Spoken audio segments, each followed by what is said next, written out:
quel est le rôle de la prière toujours, encore pour s'accentuer un peu sur la prière. Vous allez voir que dans le monde où nous sommes, il y a certaines choses qui nous tiennent debout, étant un être humain. Quand tu es un homme, tu es un être humain, c'est quel membre de ton corps qui te fait tenir debout? Les pieds. Okay. Lorsque on veut prier, quelle position adéquate on prend réellement? On s'engenouille. Parce que s'engenouiller, c'est le symbole de la prière. C'est pas ça? Maintenant, imagine, si quelqu'un n'a pas de genoux, n'a pas de pied, il s'engenouille, comment vous priez?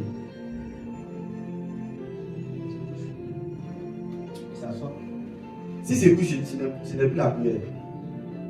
Voyez, le symbole de la prière, c'est le fait de s'engenouiller, c'est tout. C'est le symbole de la prière qui est là. Et ce qui fait tenir quelqu'un debout aussi, c'est les pieds.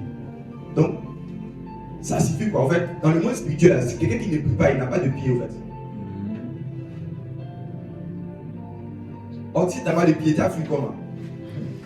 Ce jour va te trouver là. Tu n'as pas de pied, on dit peur, on court, tu es là, tu n'as pas de pied. La prière, dans le monde spirituel, sont des pieds. Et au fur et à mesure que tu es en train de prier, tu es en train de courir. Au fur et à mesure que tu es en train de prier, tu es au ciel au fait. Imagine que, on dit que pour aller au ciel là, à chaque fois que tu es en train de prier, tu es en train de monter une échelle. Donc ta bouche, ta prière, ta langue est symbolisée dans le monde spirituel par tes pieds. Est-ce que tu vas prier pour aller au ciel rapidement? Tu as commencé à prier. On sait qu'il peut en passer, ça les fatiguer. Il va en passer, on les dépasser. Il a pris en langue, il a pris en passer depuis, il avait 20 ans que dans la vie que tu as pris en passer seulement. Il est là depuis l'avance, il n'arrive pas. Un jeune qui vient d'arriver, commence à prier là. C'est quoi ça? Et tu l'as mis peu. La prière te fait d'accélérer. Donc, dans le monde spirituel, ce qui symbolise les pieds, c'est la prière. C'est pourquoi lorsque le diable vient pour attaquer les pieds. Dans Genèse chapitre 3, lorsque Dieu a parlé à Satan, qui était sur la forme du serpent, qu'est-ce qui s'est passé? Il a dit comme ça qu'au fait, la postérité de la femme va t'écraser la tête. Et toi, tu vas faire quoi? Tu vas lui mordre le talon. C'est les pieds. Ça veut dire quoi? Le but de Satan, c'est de nous mordre le talon.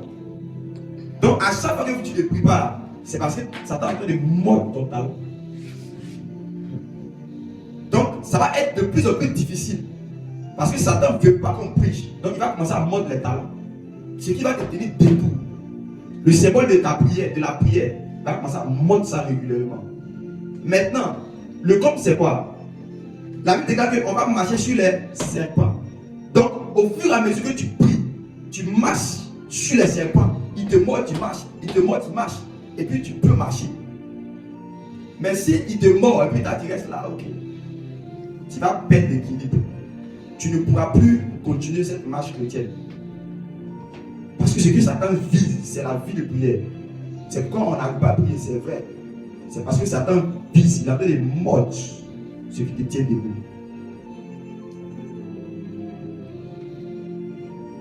Vous allez regarder bizarrement, il y a, on peut dire un membre, ou bien je dirais une partie du pied où il y a ce qu'on appelle le tibia. Si quelqu'un n'a pas de tibia, est-ce que la personne peut être debout? Si quelqu'un n'a pas de tibia, la personne ne peut pas s'engenouiller même, n'a pas être debout, tout ça. Et le mot tibia en anglais, on dit ça shin. Le mot tibia en anglais, c'est dit shin. Et il y a un mot en hébreu, la 21e lettre de l'hébreu, c'est dit shin aussi. Et c'est la même manière de l'écrire. Maintenant, qu'est-ce que signifie ce mot-là? Ce mot signifie dent. Qui parle au fait de quelque chose de fort, au fait, de puissant, de solide, les dents. Donc, les dents, c'est en rapport avec ta bouche. Ça veut dire quoi? Au fur et à mesure que tu pries là, tu deviens solide. Tu deviens dur. Il faut même tu pries, tu deviens fort. Et ce mot Shin aussi, en hébreu, signifie aussi le feu. Le feu. Donc ça veut dire quoi? Au fur et à mesure que tu pries là, tu es toujours enflammé. C'est comme vous allez voir. Après cette lettre, il y a une dernière lettre qu'on appelle Tav, qui est la dernière lettre. Cette dernière lettre là signifie croix.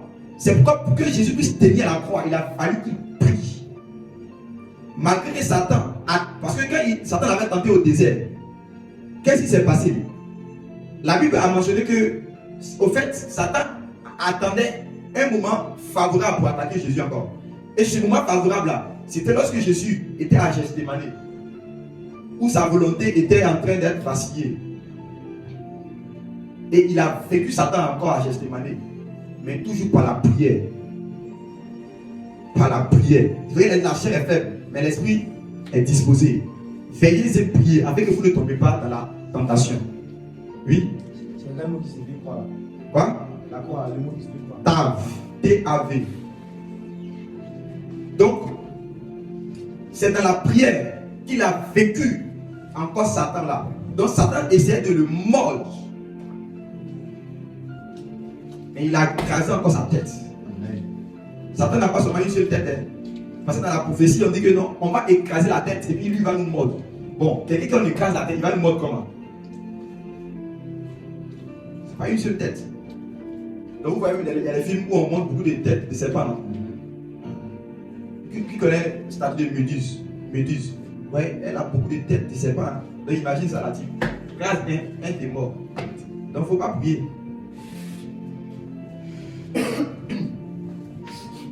Alléluia. Donc tibia en anglais, c'est dit Shin. Et Shin en hébreu, c'est la 21e lettre. Nous amène à la croix. Donc ça veut dire, au fait, au fur et à mesure que tu pries, ça te tient solide, ça te tient debout. Et tu peux supporter des moments difficiles. Jacques, chapitre 5, le verset 13.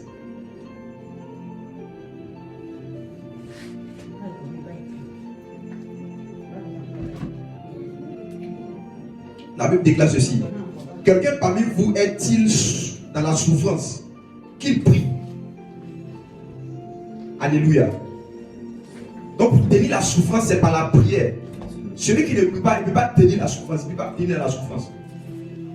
Donc Christ a tenu dans la souffrance parce qu'il priait. Donc la prière symbolise cette lettre-là de l'alphabet hébraïque Shin, qui veut parler de feu, mais en même temps aussi qui veut parler aussi également de dents, avec quelque chose de fort, solide. C'est pour que quand tu commences ta vie chrétienne, parfois les choses deviennent dures dans ta vie. Mais si tu es dans la prière, que celui qui souffre prie, si tu pries là, tu vas tenir debout. Tu ne vas pas tomber, tu vas tenir debout. Et même parfois, même dans la prière, il y a une souffrance pour prier.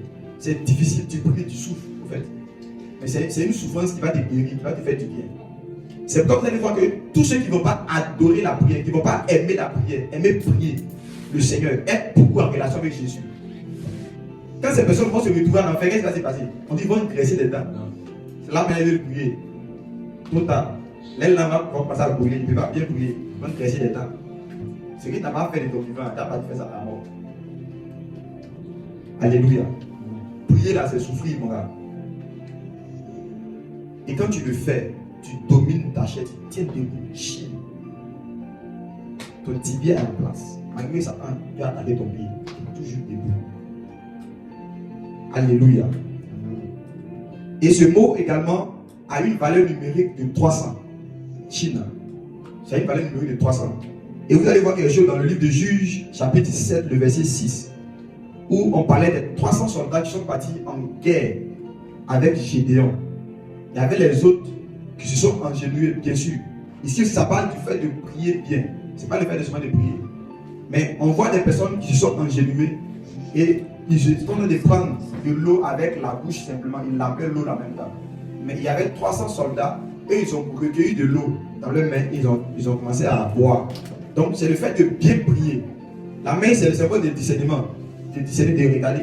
S'il y a certaines choses qui ne sont pas bien d'enlever et de prier selon la volonté de Dieu. Donc ceux qui vont prier les mains comme cela, c'est eux qu'on va aller envoyer en guerre. Alléluia. Donc, des personnes qui vont vraiment être lucides dans leur manière de prier bien. Non pas besoin de prier seulement dans le vide. Et ces personnes seront des soldats qui pourront accompagner Gédéon, qui est la symbolique de Christ, pour aller faire des batailles.